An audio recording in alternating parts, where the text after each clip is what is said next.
Picture this. You're scrolling, and there it is, your ex at the team banquet, arm around the coach who runs your 10-year-old's travel team. Your stomach flips, and you can't tell whether to be furious, scared, or just stuck. Welcome to Danny's Den. I'm Danny. Let's chat. Okay, quick roadmap so you know where we're headed. Safety first, what a judge actually cares about, exactly what to write down, a couple of scripts you can use word for word, and a simple game day plan, so practices stay practices. No courtroom theatrics, just practical steps. This comes up in lots of ways. A volunteer coach at the rec center, a high school assistant who dates one parent, or a travel team coach who becomes part of the family circle. Access can mean anything from sitting on the bench to driving kids to practice to overnight team travel. What does family court actually care about? Simple question. Is the child safe, stable, and emotionally well? Bottom line, most dating situations won't change custody. Judges don't penalize parents for dating unless the new partner poses a real risk. Think abuse, active substance problems that affect the child, a criminal history that is relevant, or conduct that suggests grooming or coercion.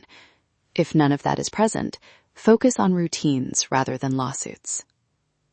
Still, trust your instincts. If something feels off, document it. Start with facts. Who, what, where, when. Keep emotions out of the log. The courts and investigators want concrete details, not opinions. Here's a super concrete sample log entry you can copy. 2026-05-03, 6:15 p.m. Coach L drove child A home after practice without parent permission. Witness, M. Ruiz. Screenshot of text saved. Put the date first, the time, the short fact, and where you stored the screenshot. That one line keeps things usable later. And a sample neutral text you can send your co-parent. I saw Coach L at the banquet last night. For now, can we agree coaches won't provide unsupervised rides? I want practices to stay focused on the kids. Short, neutral, focused on the child. If the situation is awkward, start with that neutral outreach rather than a confrontation. You're showing the world you tried a low-escalation fix, and that matters if anyone asks later. Let me give you a tiny real-life picture. I worked with a parent who noticed the coach giving regular rides. The parent documented 3 rides with timestamps, 1 witness, and a screenshot of a calendar invite. When they raised it calmly with the co-parent, the practice changed. No unsupervised rides. And when they checked league policy, the coach was required to have a chaperone for travel. That documentation made the conversation clear, not messy. When should you call an attorney? Call right away if there's any sign of inappropriate contact, threats, coercion, or danger to the child. If it's discomfort or jealousy, document and try the low escalation steps first. Talking to your child matters, and it has to be age appropriate. For younger kids, if anyone makes you feel uncomfortable, tell me or a grown-up you trust. For teens, tell me anything that feels strange. I won't overreact. I just want the truth. Use tell me, not never. That keeps them trusting you. And if you need one short line to say to your ex, I want practices to be about sports. Can we agree on clear pickup rules for now? Sports analogy time, because it helps. Think of game day like the Eagles playbook. Everyone knows the roles, the sideline rules, and who calls timeouts. Your job is to keep the sideline predictable. Or think of the Yankees bullpen.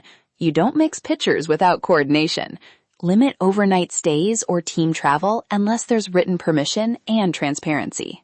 Practical checklist you can act on in the next 24 hours. 1. Create a dated log in a notes app or folder. 2.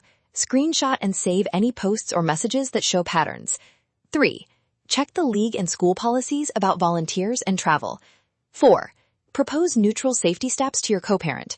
Alternate pickups, an adult chaperone, or no unsupervised rides. 5. If there's a single event that suggests danger, photograph it. Text the photo to yourself, save it to your log, and report to the league or school while contacting an attorney. One very specific next step. If you witness a concerning incident, Take a clear photo, write the time and place in your notes right away, and then text that photo to yourself so there's a time-stamped copy. These tiny steps keep your facts intact. Remember, escalation is a tool, not the default. Try neutral conversation and documentation first. Escalate to reports and legal help when there's evidence or real risk. That approach protects both your child and your credibility.